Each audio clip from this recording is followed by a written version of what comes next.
Hello, I'm Juanita Paschke. I'm a member of the Respect Life Committee at St. Mary of the Assumption Church in Santa Maria, California. Millions of couples around the world are making the choice to prevent or achieve pregnancy. The science of natural family planning could make it possible to plan their families by natural means. And I have with me today Clare May. She is a natural family planning teacher certified by the Billings Method. Clare? Before we begin with questions, Juanita, I wanted to give just a quick background about how the Billings Method is practiced within a marriage, etc. Just very simply, we give each couple a chart, heavy cardstock, and a booklet, and we sit down with them and we explain several things. The most important thing that we explain first is that, of course, the husband is fertile 24 hours a day because the sperm is being produced constantly, but the sperm itself only lives for a short time. And the reason being for that is the mystery of the woman's cervical secretions. The cervix is what produces several different types of mucus, and without these different kinds of mucus, a woman is unable to conceive. A woman can actually be ovulating, but if her cervix is not responding to the hormones, then she will not be able to conceive. The various kinds of mucus produce different sensations at the vulva. There are some that actually create specifically nutritive channels for the sperm to swim through the cervix, through the uterus, all the way up to the fallopian tubes. There's another type that actually locks healthy sperm into the cervical crypts. There's another type that actually destroys low-quality sperm and sends them out of the woman's body. And there's another one that actually forms most of the time of her cycle. It forms a mucus plug that would prevent germs as well as sperm from entering into the woman's body. It actually forms part of her immune system, including when she's pregnant. So the body has these amazing factors that help give us symptoms of her health as well as symptoms of fertility. So each of these types of mucus produce different sensations at the vulva. So when the woman stands up and walks around, she'll feel a sense of slipperiness, a feel of stickiness or dryness, and she may have different interpretations for how those feel to her. And so then every day on a chart, she makes a note with one or two words what that sensation is for the day. And then over that cycle, we note then if we're looking for those two patterns. We have one called the basic infertile pattern, which is an unchanging pattern. That's a pattern of infertility. And then about mid-cycle someplace, although it depends, a woman may have a very short cycle or a very long cycle depending on where she is reproductively. The pattern will change and develop and get stronger and stronger every day. And then there is a drop in sensation, and that sensation of highest fertility is when her peak or ovulation occurs. And then we wait 3 days, and then there's a time, the luteal phase, then, where she no longer has the sensations of developing fertility. So we have 4 rules that wrap around that, around the unchanging pattern, the peak, and the luteal phase. And the 3 rules for the basic infertile pattern is that, and very commonsensical. The first one is... What do you mean commonsensical?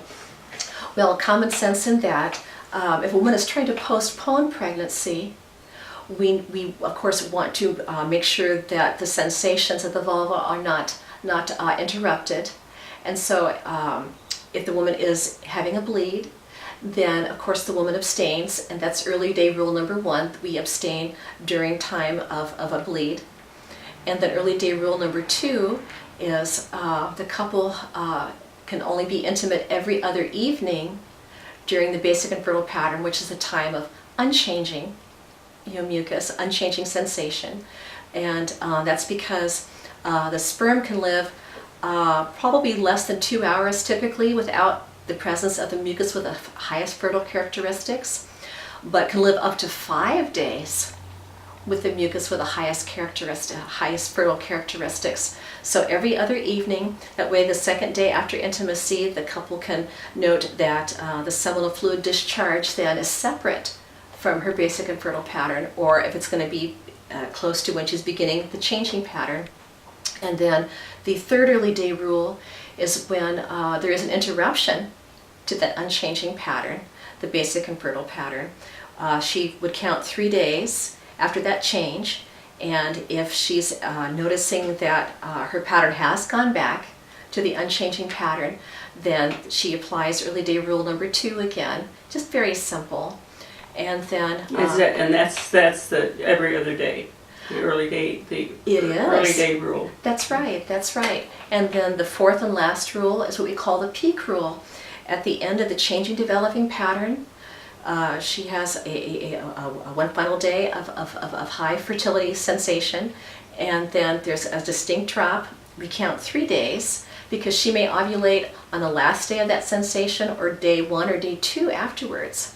And so we allow, since the egg lives about 24 hours or less, we allow an extra day, day 3, past that last day of high sensation, to allow the egg to die.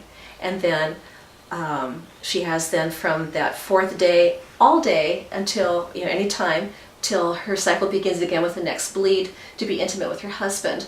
That's called the peak rule. So from the 4th day past the peak, which is the ovulation time, till the beginning of the next cycle, the couple's free to be intimate any time of the day or the evening.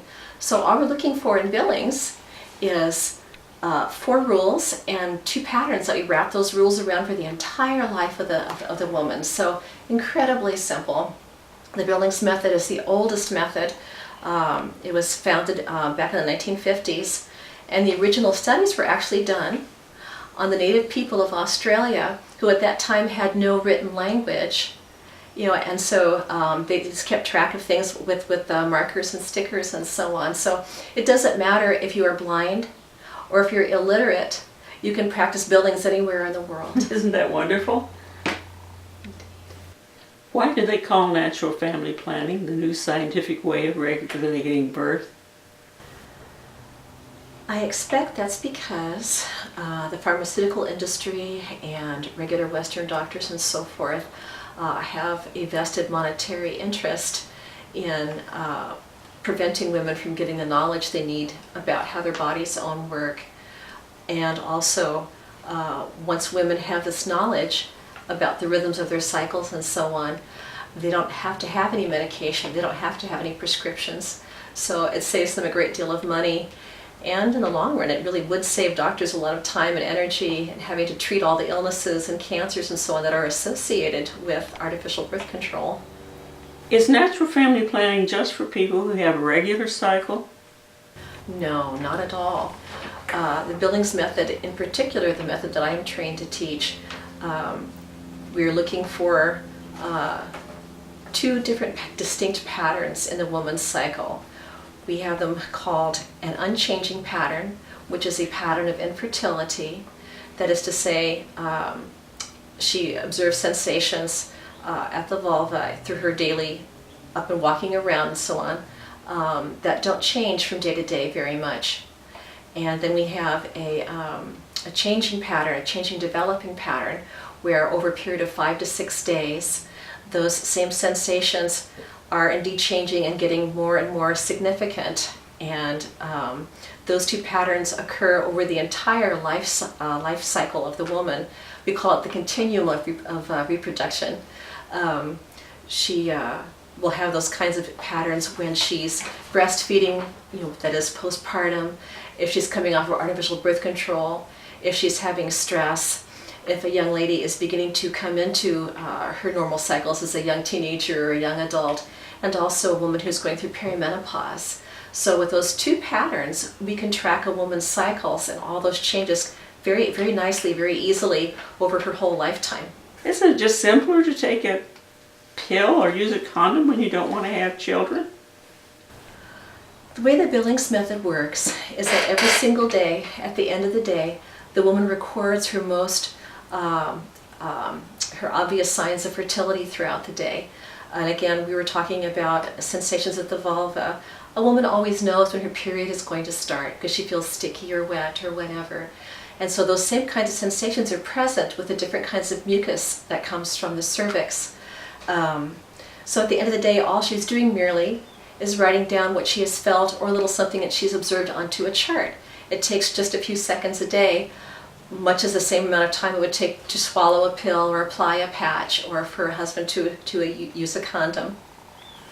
I've heard that people usually stay married for life if they use these methods. Do you have statistics to back that up with? Very much so.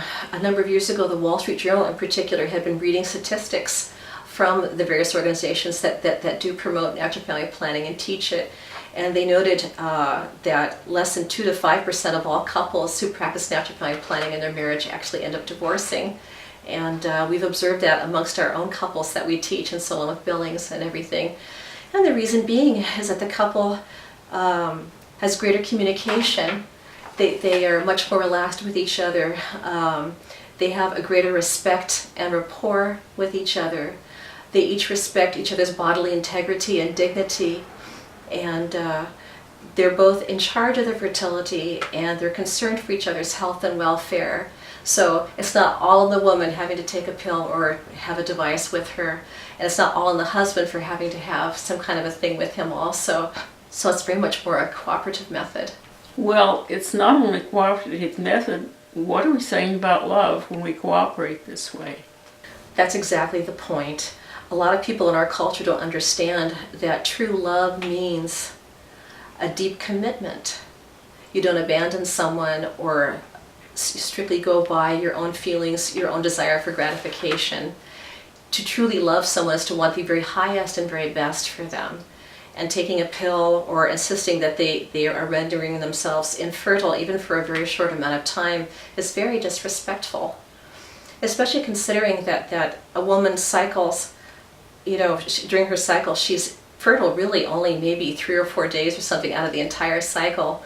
And we always tell our couples, at least I tell my couples anyway, that to take a pill or use a patch or something 24 hours a day, 7 days a week is like wearing galoshes 24 hours a day, 7 days a week, because it might rain. It might rain, yeah. Thank you, Claire. I'm Juanita Paschke. Until all are welcome to life and protected by law.